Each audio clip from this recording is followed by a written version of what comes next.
হেই আসসালামু আলাইকুম and welcome করছি একটা নতুন দিনে। অ্যাকচুয়ালি গতকালকে ভিডিও আপলোড করা হয়নি, বিভিন্ন কারণেই আসলে করা হয়নি। স্কুলের চাপ, দেন এই পড়াশোনা, তারপর রাত্রেবেলা আর এনার্জি পাইনি আমি আসলে ভিডিও করে একটা আপলোড করব। যাই হোক, আজকে 2 দিনের একসাথে আপডেট দিয়ে দিচ্ছি, কারণ এই রুটিন হয়তো বা অনেকেই ফলো করেন, এই জন্যই দিচ্ছি। আর 9 তারিখ যেটা ছিল সেটা ইন্টারন্যাশনাল অ্যাফেয়ার্সের মানে 3 ভাগের 1 ভাগ আমি ইন্টারন্যাশনাল অ্যাফেয়ার্স শুরু করেছিলাম এবং পৃষ্ঠা ভাগ করে নিয়েছিলাম। আমি ডাইজেস্ট থেকে যেহেতু পড়েছিলাম, এই যে ডাইজেস্ট হচ্ছে আমার ইউনিক ডাইজেস্টটা থেকে আমি পড়ি ইন্টারন্যাশনাল। ইউনিক ডাইজেস্টে যেটা করেছিলাম, প্রথমে দেখেছিলাম কত পেজ হয়, 3 দিয়ে ভাগ করে নিয়ে তারপর একটা ভাগে একদিনের জন্য আমার কতটুকু হয় অতটুকু পড়েছিলাম আমি। তো শেষ করতে পেরেছিলাম। দেন প্রিপোজিশন পড়েছিলাম। প্রিপোজিশন আসলে আমি একটা শিট আছে আমার কাছে, এই শিটটা থেকেই একটু দেখেছিলাম। তারপর কয়েকটা এক্সাম্পল প্র্যাকটিস করেছিলাম এই। তারপরে সমাস আর অনুসর্গ। সমাস আর অনুসর্গ আমি বাংলা ব্যাকরণ হচ্ছে অগ্রদূত বইটা থেকে পড়ি। এই অগ্রদূত বইটা থেকেই আমি মোটামুটিভাবে একটু দেখে প্রিভিয়াস ইয়ারের কয়েকটা কোশ্চেন দেখেছিলাম। দেন যেটা ছিল সেটা হচ্ছে উৎপাদক এবং লাভ ক্ষতি। এই দুইটা তো আমি বরাবরের মতোই আমার ম্যাথ খাতা থেকে করেছি, কারণ ম্যাথ খাতায় আমি প্রত্যেকটা টাইপের একটা একটা করে অঙ্ক করে রাখার ট্রাই করেছি, যাতে এমনিতে নিয়মটা জানতে পারি। এখন তো আর এত ডিটেলস আসলে প্র্যাকটিস করা পসিবল না, এই জন্য আমি যেটা করেছি শুধু একটা একটা করে করেছি। দেন কোশ্চেন ভিউ থেকে 5টা মডেল কোশ্চেন বলার কথা ছিল, এই 5টা মডেল কোশ্চেন পড়েছি। কোশ্চেন ভিউ হচ্ছে এই বইটা। অনেকেই কেন জানি আমাকে বলছে ভাইয়া কোশ্চেন ভিউটা একটু দেখাবেন। এটা কোশ্চেন ভিউ অনেকেই তো জানার কথা, তারপরেও যারা জানেন না কোশ্চেন ভিউ, এটা হচ্ছে নাইম ভাইয়ের একটা বই। এটা প্রিভিয়াস ইয়ারের কোশ্চেন বেসড একটা বই। এখানে ঢাকা ইউনিভার্সিটি সহ বিসিএস এর প্রিভিয়াস ইয়ার বেস কোশ্চেন দেওয়া থাকে। এখানে মডেল কোশ্চেন, একটা মডেল কোশ্চেনে 50টা করে নৈবেত্তিক থাকে, 25টা বাংলাদেশ অ্যাফেয়ার্সের আর 25টা হচ্ছে ইন্টারন্যাশনাল অ্যাফেয়ার্সের।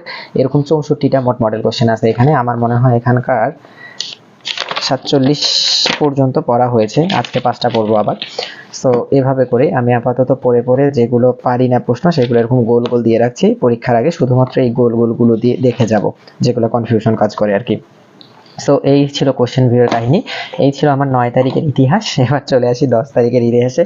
10 তারিখে ছিল আমার ইন্টারন্যাশনাল অ্যাফেয়ার্সের 2/3 সেম ভাবে আমি আর কিছু দূর পড়েছি। Identification of parts of speech ছিল ইংলিশের।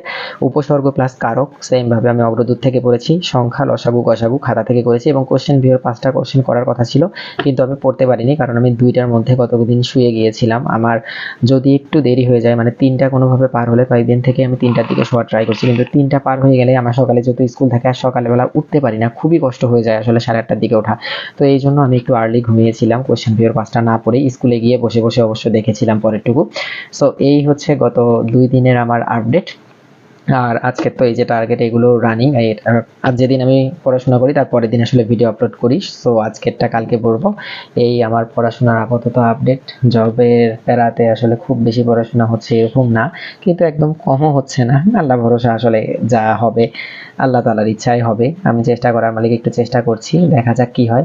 তবে একটু আফসোস লাগছে যে 43-44-এর আগে প্রচুর পড়াশোনা করার টাইম পেতাম, সেই সময়টা এখন পাচ্ছি না।